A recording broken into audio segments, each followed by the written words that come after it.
السلام علیکم ورحمۃ اللہ وبرکاتہ. میں محمد افتخار آپ کی خدمت میں حاضر. یوٹیوب چینل اپنا پیار ماشاء اللہ جی سارا بہت بالکل مکمل کمپلیٹ ہو چکے ہیں.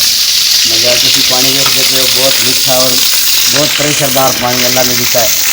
ابھی فی الحال ایک دو دن اس طرح چلاواں گے رننگ ہو جائے گی ٹینک کھل جائے گا پانی صحیح آن لگ جائے گا. پھر اس کی ویرنگ کراواں گے ایک ٹینکی رکھاں گے مسجد سے بہترین سونا کام کریں گے انشاءاللہ.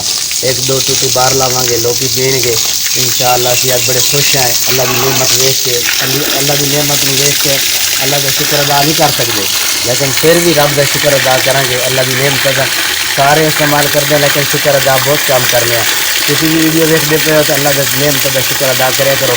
جب رمضان مبارک روزے رکھنے ہیں پانی کی قدر کا پھر پتہ لگتا ہے یا گرمی پتہ لگتا ہے جب مزدور بندہ کام کرتا ہے ادھر پتہ لگتا ہے کہ میٹھے پانی کی صحیح پانی کی کیا اوقات ہے یا کتنی بندے کی دلچسپی ہوتی ہے. اللہ کی نعمت اللہ ہی جانتا ہے.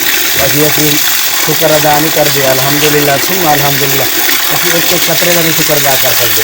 ابھی تو ویڈیو اینڈ کرنے ہیں پھر انشاءاللہ جی اچھی ویڈیو بناواں گے تو دکھاواں گے تو ملنا گے انشاءاللہ. ابھی ہم پانی پی کے دساں گے باقی میٹھا بھی ہے کہ نہیں ہے. پہلے پین دھواں گے ذرا ریڈی دیتے ہیں.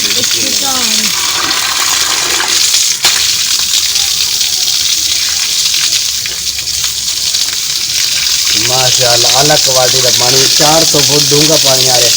یہ ایک دو تین فائدے نے. ایک پیا پیا پانی جھنگال نہیں لگے گا. دوسرا ایک جدو نہاواں گے وال نہیں سارے چٹیں گے. تیسرا پیواں گے تو پیٹ نہیں خراب ہوگا. 3-4 فائدے نے. اس طرح کے کئی فائدے نے پانی کے لیکن یہ خاص 3-4 فائدے نے. ایک کا فائدہ یہ ہے وال نہیں چٹیں گے. دوسرا جھنگال پیا پیا پانی خراب نہیں ہوگا اور اس طرح پیٹ خراب نہیں ہوگا. یہ 3-4 فائدے نے. الحمدللہ سے خوش ہیں. ہاں بھائی تھی خوش ہو مسجد سے ڈونگا پانی لگا ہے خوش ہو. ہاں بھائی یہ دیکھو بچہ یہ خوشی دے بھائی نہاتا ہے کہنا میں خوب نہاؤ مسجد کا ٹھنڈا پانی انہیں بھائی پہلے پیتی ہے نہار پہ.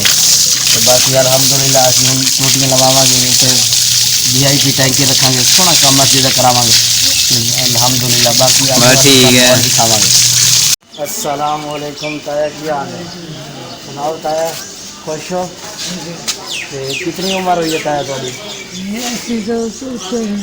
80 تو اتنے فوجی ریٹائر ہو کہڑے محکمے چ رہے ہوتا ہے. اچھا رینجر ہے. اپنے کوئی اتنی زندگی 80 سال گزاری ہے نوکری بھی کی ہے سرکاری ملازم ہے. کوئی ایسا واقعہ سناؤ جن آنے والی نسل سبق حاصل کرے صحیح کام کرے. کی سبق دینا چاہو گے محنت کرے یا کی کرے ستے روزگار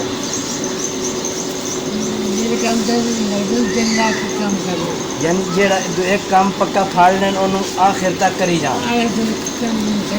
اچھا اچھا کدی او کر لین کدی او کر لین او ناکام ہے بندہ.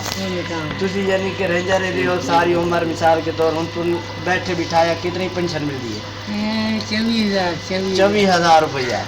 یعنی کہ یہ صرف ہوں تھی اتنے کمزور ہو پھر بھی 24,000 روپیہ آ رہے تھی کام ایک نیت نہ کی رکھے.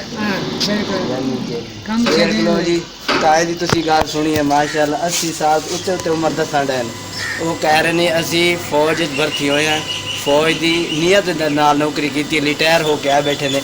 اس 80 سال کی عمر جدو بچے اپنے بھی ٹھک دیں وہ بھی کہتے ہیں جدو ابا کھنگتا ہے 4 روپئے دور لے جاتے ہیں. لیکن پاکستان سلوٹ مارنے فوج نو پاک فوج نو انہیں ماشاء اللہ رینجر نوکری کی ہے اور سارا وقت انہیں پوری ڈپٹی کر کے ریٹائر ہو کے آئے ہیں.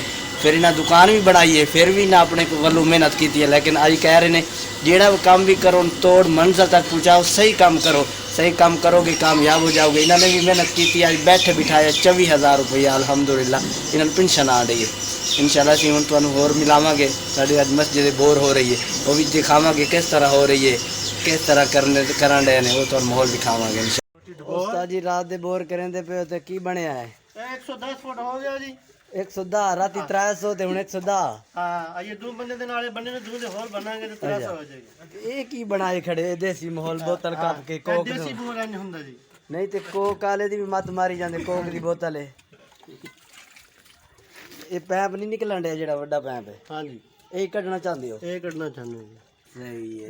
یہ تے لاگو ایک اور بور کرن لگے ہو ہاں جی تے موبائل نہ وچ جا پے. ہاں چلو جی اللہ خیر کرے.